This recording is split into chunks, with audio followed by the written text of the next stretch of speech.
Hello friends, स्वागत है आपका वर्मास ऑनलाइन अकेडमी में। दोस्तों, करंट अफेयर्स के इस वीडियो में हम देख रहे हैं राष्ट्रीय खेल पुरस्कार 2022 से जुड़े हुए इम्पोर्टेंट तथ्यों को। दोस्तों, हाल ही में नेशनल स्पोर्ट्स अवार्ड्स यानी कि राष्ट्रीय खेल पुरस्कार 2022 की घोषणा हुई है।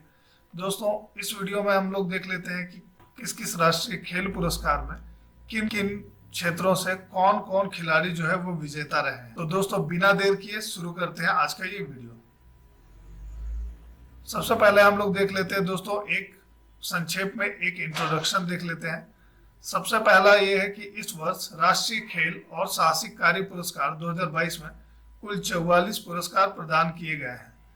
अब दोस्तों, इस वर्ष जो है ओलंपिक खेलों, पैरालंपिक खेलों और डेफलिम्पिक्स खेलों में हिस्सा लेने वाले 25 एथलीटों को अर्जुन पुरस्कार प्रदान किए गए, यानी कि 25 लोगों को दोस्तों अर्जुन पुरस्कार मिला है। टोटल जो है 44 राष्ट्रीय खेल पुरस्कार प्रदान किए गए हैं और इसमें से 25 जो है वो अर्जुन पुरस्कार प्रदान किए गए हैं। जो अन्य पुरस्कार प्रदान किए गए हैं उसमें से कौन कौन से पुरस्कार हैं? द्रोणाचार्य पुरस्कार, ध्यानचंद जीवन पर्यंत खेल उपलब्धि पुरस्कार, राष्ट्रीय खेल प्रोत्साहन पुरस्कार, मौलाना अबुल कलाम आजाद ट्रॉफी और तेंजिंग नार्गे राष्ट्रीय साहसिक कार्य पुरस्कार।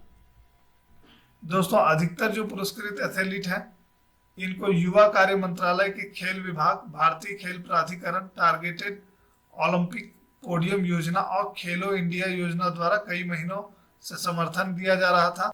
इन्हीं का चयन किया गया। दोस्तों, इसमें से दिग्गज टेबल टेनिस के खिलाड़ी शरद कमल जो है वो इस वर्ष प्रतिष्ठित मेजर ध्यानचंद खेल रत्न पुरस्कार प्राप्त करने वाले एकमात्र खिलाड़ी हैं। सबसे पहले बात करते हैं दोस्तों हम लोग मेजर ध्यानचंद खेल रत्न पुरस्कार 2022 की। दोस्तों, मेजर ध्यानचंद खेल रत्न पुरस्कार जो है उसमें वो पुरस्कार दिया कैसे जाता है? पिछले 4 वर्षों की अवधि में किसी खिलाड़ी द्वारा खेल के क्षेत्र में अगर शानदार प्रदर्शन और उत्कृष्ट प्रदर्शन किया गया है तो ये अवार्ड उन्हें ही दिया जाता है। दूसरा इंपॉर्टेंट पॉइंट है दोस्तों कि शरद कमल अचंता को वर्ष 2022 का मेजर ध्यानचंद खेल रत्न पुरस्कार दिया गया है और शरद कमल अचंता जो है वो टेबल टेनिस के खिलाड़ी हैं। अब देखते हैं हम लोग दोस्तों अर्जुन पुरस्कार 2022। ये जो अगला पुरस्कार के बारे में हम लोग चर्चा करने जा रहे हैं ये है अर्जुन पुरस्कार। अर्जुन पुरस्कार दिया किन्हें जाता है? पिछले 4 वर्षों की अवधि में जो खेलकूद और गेम्स में उत्कृष्ट प्रदर्शन और नेतृत्व करते हैं और खेल भावना और अनुशासन जैसी खूबियां दिखाते हैं, इस कार्य के लिए जो है अर्जुन पुरस्कार दिया जाता है। अब आता है दोस्तों कि खेल कूद में और गेम्स में उत्कृष्ट प्रदर्शन करने के लिए इस वर्ष 25 खिलाड़ियों को अर्जुन पुरस्कार दिया गया है। अब ये खिलाड़ी कौन कौन है दोस्तों? करंट अफेयर्स के दृष्टिकोण से बहुत इंपॉर्टेंट है दोस्तों। इस तरह के जो क्वेश्चंस हैं ये आने वाले प्रतियोगी परीक्षाओं में पूछे जा सकते हैं, इसलिए इसे ध्यान से देखें और याद रखने का प्रयास करें। पहला जो आता है दोस्तों गेम्स वो है एथलेटिक्स। एथलेटिक्स में दोस्तों 3 खिलाड़ियों को जो है इस क्षेत्र में अर्जुन पुरस्कार प्रदान किया गया है। पहला जो है वो है सुश्री सीमा पूनिया, दूसरे जो है वो श्री एल्दोस पॉल, तीसरे श्री अविनाश मुकुंद सबले। इन तीनों को जो है दोस्तों एथलेटिक्स के क्षेत्र में अर्जुन पुरस्कार दिया गया है। 2 लोगों को बैडमिंटन के क्षेत्र में अर्जुन पुरस्कार दिया गया है। लक्ष्य सेन इसमें से एक है, जाने माने चर्चित नाम है दोस्तों, बैडमिंटन खिलाड़ी है, और दूसरे हैं प्रणय एचएस। अगला जो पॉइंट है वो है कि बॉक्सिंग के क्षेत्र में 2 लोगों को अर्जुन पुरस्कार मिला है। एक है श्री अमित और दूसरे हैं सुश्री निखत जरीन। दोस्तों, हाल ही में सुश्री निखत जरीन जो है वो चर्चा में रही हैं, तो इन्हें भी जो है अर्जुन पुरस्कार दिया गया है। अगला पॉइंट आता है शतरंज के गेम में।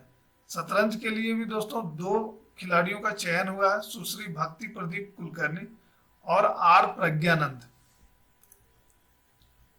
अगला जो पॉइंट है दोस्तों कि निशानेबाजी में भी दोस्तों 2 लोगों को अर्जुन पुरस्कार दिया गया है, सुश्री एलावेनिल वलारीवान और ओम प्रकाश मिथरवाल। और इसके अलावा दोस्तों कुश्ती में 2 लोगों को अर्जुन पुरस्कार मिला है और ये है सुश्री अंशु और सुश्री सरिता। अब देख लेते हैं दोस्तों बाकी के जो खिलाड़ी हैं वो कौन कौन है। दीप ग्रेस एक्का, जो कि हॉकी के खिलाड़ी हैं। सुशीला देवी जूडो की खिलाड़ी हैं। साक्षी कुमारी कबड्डी की खिलाड़ी हैं। नयन मोनी सैकिया जो कि लॉन बॉस की खिलाड़ी हैं। सागर कैलाश ओवलकर मलखंब के खिलाड़ी हैं। सृजा अकुला जो कि टेबल टेनिस की खिलाड़ी हैं। विकास ठाकुर भारोत्तोलन के खिलाड़ी हैं। और प्रवीण जो कि वुशु की खिलाड़ी हैं। उसके अलावा दोस्तों पैरा बैडमिंटन में 3 लोगों का चयन हुआ है अर्जुन पुरस्कार के लिए। इसमें सुश्री मानसी गिरीशचंद्र जोशी, तरुण ढिल्लो और स्वप्निल संजय पाटिल, इन तीनों का चयन हुआ है दोस्तों पैरा बैडमिंटन के लिए अर्जुन पुरस्कार के लिए। और उसके बाद दोस्तों डेफ बैडमिंटन के लिए सुश्री जर्नील अनिका जे, इनका जो है चयन हुआ। आगे हम बात करते हैं ध्यानचंद पुरस्कार के दोस्तों हाल ही में ध्यानचंद पुरस्कारों की भी घोषणा हुई। ध्यानचंद पुरस्कार for life time achievement in sports and games, ये उन खिलाड़ियों को सम्मानित करने के लिए दिया जाता है जो अपने प्रदर्शन से खेलों में योगदान दिया है, जिन्होंने अपना अच्छा प्रदर्शन दिया है और खेल में अपना योगदान दिया है, और जो अपनी सेवानिवृत्ति के बाद भी यानी कि आफ्टर रिटायरमेंट भी खेल के आयोजन को बढ़ावा देने के लिए अपना योगदान जारी रखते हैं। ऐसे लोगों को दोस्तों ध्यानचंद पुरस्कार से सम्मानित किया जाता है। अब यहाँ आता है कि खेलकूद और गेम्स में लाइफ टाइम अचीवमेंट के लिए इस बार 4 व्यक्तियों को ध्यानचंद पुरस्कार दिया गया है। इसका विवरण जो है दोस्तों नीचे दिया हुआ है। पहला जो है सुश्री अश्विनी कुंजी सी, ये एथलेटिक्स की खिलाड़ी हैं। धर्मवीर सिंह हॉकी के खिलाड़ी हैं। बीसी सुरेश कबड्डी के खिलाड़ी हैं। और नीर बहादुर गुरुंग जो कि पैरा एथलेटिक्स से जुड़े हुए हैं। इन लोगों को दोस्तों, इन 4 व्यक्तियों को ध्यानचंद पुरस्कार से सम्मानित किया गया। आगे बात करते हैं दोस्तों राष्ट्रीय खेल प्रोत्साहन पुरस्कार 2022 के बारे में।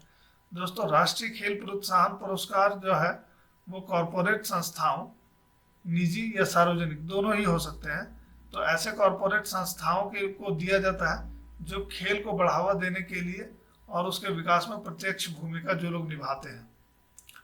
यहाँ पर दोस्तों इस बार 3 संस्थाओं को यह पुरस्कार दिया गया है। पहला श्रेणी है नवोदित और युवा प्रतिभा की पहचान और प्रशिक्षण करने की श्रेणी। इसमें ट्रांसस्टेडिया एंटरप्राइजेज प्राइवेट लिमिटेड को यह पुरस्कार दिया जा रहा है। कॉरपोरेट सामाजिक उत्तरदायित्व के माध्यम से खेलों को प्रोत्साहन के लिए कलिंग औद्योगिक प्रौद्योगिकी संस्थान। और दोस्तों विकास के लिए खेल ये दिया जा रहा है Ladakh ski and snowboard association को यह पुरस्कार प्रदान किया गया। यानी कि 3 कॉरपोरेट संस्थाओं को इस बार का राष्ट्रीय खेल प्रोत्साहन पुरस्कार प्रदान किया गया। दोस्तों अगला जो पुरस्कार आता है वो है मौलाना अबुल कलाम आजाद, जो कि MAKA ट्रॉफी के नाम से जाना जाता है। तो दोस्तों 2022 का मौलाना अबुल कलाम आजाद ट्रॉफी किन्हें दिया गया? दोस्तों इंटर यूनिवर्सिटी टूर्नामेंट में समग्र शीर्ष प्रदर्शन करने वाले विश्वविद्यालय को मौलाना अबुल कलाम आजाद यानी कि MAKA ट्रॉफी दिया जाता है। दोस्तों इस बार का जो ट्रॉफी है वो दिया गया है गुरु नानक देव विश्वविद्यालय अमृतसर को, यानी कि 2022 के लिए ये विजेता है। तो अभी हमने देखा दोस्तों राष्ट्रीय खेल पुरस्कार किन किन क्षेत्रों में किन्हें कौन सा पुरस्कार प्रदान किया गया। दोस्तों आप देख रहे हैं वर्मास ऑनलाइन एकेडमी। उम्मीद है दोस्तों आपको ये वीडियो इन्फॉर्मेटिव लगा होगा। वीडियो पसंद आया तो इसे लाइक कर दीजिए, साथ ही साथ हमारे चैनल वर्मास ऑनलाइन एकेडमी को भी सब्सक्राइब कर लीजिए। धन्यवाद।